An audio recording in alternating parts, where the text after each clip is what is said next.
साथ संगत जी, प्यार से कहना धन निरंकार जी। आज यहाँ दुर्गापुर में ये सत्संग रूप और पिछले ही दिनों में यहाँ ये जो NYS का रूप, जहाँ ये युवा वर्ग और साथ ही वो भाव यही के भक्ति के लिए ही ये कोई भी अगर सत्संग है, कोई सिंपोजियम है, तो भक्ति को और एक प्रबल करने के लिए है, एक प्रायोरिटी बनाने के लिए, एक स्ट्रॉन्ग बनाने के लिए। और वही भाव यही कि एक भक्ति के लिए आयु कोई भी हो, भक्त की अवस्था तो उसी समय से होती है जब इस सच्चाई के दर्शन हो जाएं, वो चाहे बाल अवस्था हो, युवा अवस्था या बुजुर्गी। जिस समय ये परमात्मा, ये निराकार के दर्शन अंग संग हो जाते हैं इस ब्रह्म ज्ञान द्वारा, वहीं से एक भक्ति की अवस्था शुरू हो जाती है। एक भाव वही जो इधर भी एक इतिहास खोल के देख लें अगर, तो रामकृष्ण परमहंस जी, विवेकानंद जी को दात यही दे रहे हैं कि कैसे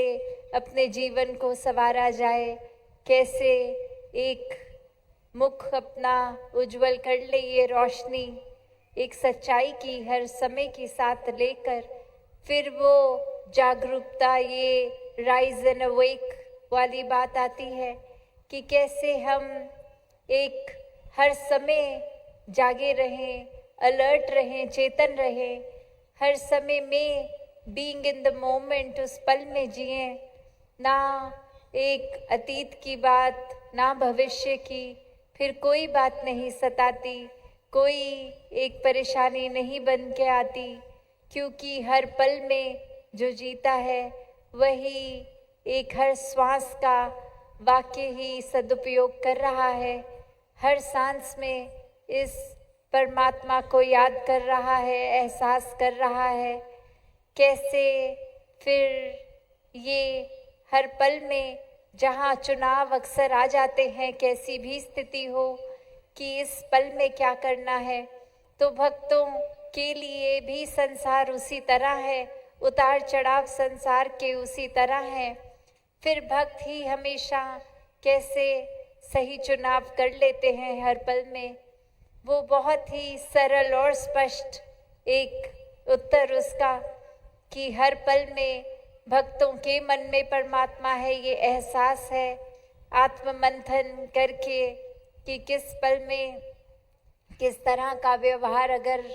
होना है, तो वो बहुत ही एक नेचुरल सा आता है, क्योंकि अंदर ये जो प्योरिटी, ये मन में परमात्मा का वास है, तो जो अंदर है वही बाहर आता है। अंदर अगर अच्छाई, मधुरता, मिठास, दिल में करुणा, दया, ये भाव है, एक दैवीय गुण, ह्यूमन वैल्यूज़ है, तो फिर तो वाकई ही उसी तरह जीवन खुद भी जिएंगे सोच को बनाकर, तो हमारा व्यवहार भी हर एक के साथ बिना भेदभाव के हो जाता है। कोई फिर एक बंदिश नहीं रहती कि हम कहाँ पैदा हुए हैं, हमारी भाषा कैसी है, सामने वाला या कौन है, कहाँ से आया, कैसा खान पीन रहन सहन है किसी का भी, सभी में फिर इस परमात्मा के दर्शन होते हैं। सभी का एक मन सत्कार करता है, सभी के लिए मन एक समर्पित होके हर एक के कल्याण के लिए लग जाता है, सेवा भाव आ जाती है। एक मन में बात आती है कि कैसे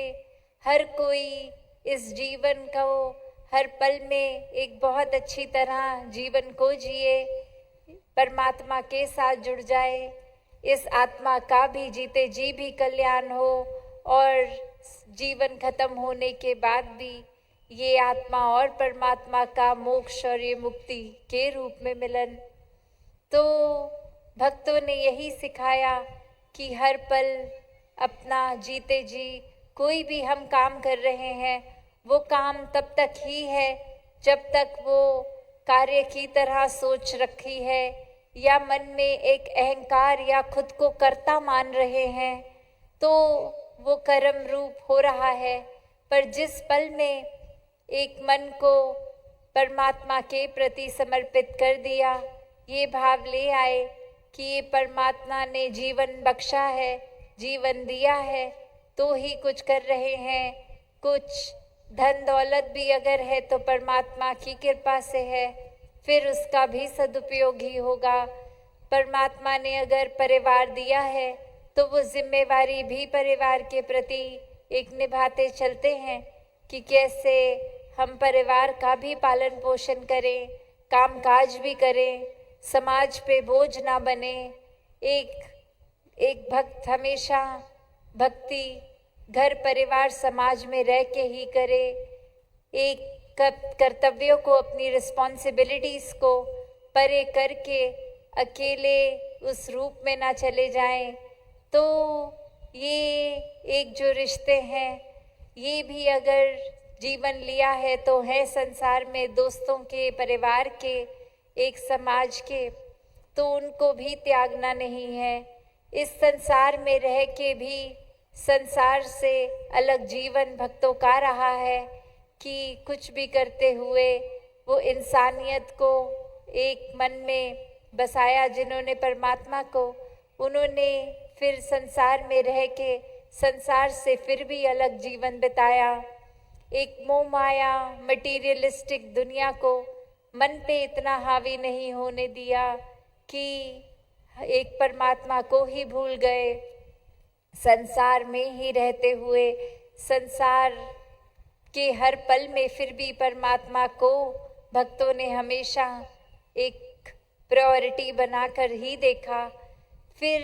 अपने जीवन में वो चाहे दुख की घड़ी हो या खुशी का अवसर हो, एक परमात्मा के एहसास में ही वो पलों को काटा गया। और यही भक्तों ने माना कि हम अगर कुछ भी पल में हैं तो ये परमात्मा का ही दिया पल है, वो अवस्था, वो सिचुएशन, वो एक जो भी जीवन का वो हम जी रहे हैं हिस्सा, तो परमात्मा की दी चीज़ सब पूर्ण है। एक हमारे मुताबिक अगर दुख है भी तो भी एक हमारी सोच छोटी है जो किसी चीज़ को समझ रही है कि ये दुख का कारण बन रहा है, पर परमात्मा ने तो एक सुख ही बख्शा है, क्योंकि हमसे ज़्यादा तो इस निराकार दातार को ही पता है कि किसमें हमारी बेहतरी है, क्या ही अच्छा है। तो एक भक्त का जीवन तो इस तरह ही सहज रूप में होता है, जैसे एक नदी बह रही हो और कोई एक पत्ता उसमें गिरता है तो बहुत ही आराम से वो लहर होने के बावजूद भी थोड़ा उछाल अगर है भी पत्थरों से जहाँ एक छलकती है वो पानी की धारा, तो भी वो बहुत ही आराम से एक बह जाता है उस भाव के साथ ही पानी के। और वहीं अगर एक भारी पत्थर को नदी में डालेंगे तो वो बहेगा नहीं, वो वहीं नीचे को गिर जाता है, एक अपनी जगह पे आ जाता है, वो पानी के साथ फिर बहता नहीं चला जाता। उसी प्रकार अगर हम एक भार बना लेते हैं, एक इल्यूजन्स का, भ्रम भुलेखों का, तो वो वज़न कहाँ पानी के ऊपर तैरेगा। भक्तों ने तो हमेशा हर स्थिति में खुद को एक फ्लेक्सिबल बनाने का संदेश दिया कि अड़ना नहीं है, बहते जाना है, एक सोच को संकीर्ण नहीं करना, एक सोच को सीमित नहीं करना, दिल को भी विशाल बनाना है। इस तरह से हर स्थिति में एक क्या अच्छाई है वो ढूंढकर उस अच्छाई को पकड़ना है। वरना तो एक पल भी अगर हम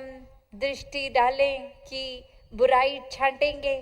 तो कुछ भी पूरे दिन में हमें अच्छा नहीं दिखेगा। कोई इंसान मिलेगा तो उसकी कमियों पे नज़र जाएगी, अपने ही जीवन में देखेंगे, कहीं बैठेंगे तो लगेगा यहाँ बहुत गंदगी है, अपने घर में देखेंगे तो लगेगा बहुत छोटा है। उस तरह कुछ भी अच्छी चीज़ नहीं दिखेगी। और वही संत अगर देखेगा कि अगर हम कहीं बैठे हैं, गंदगी है,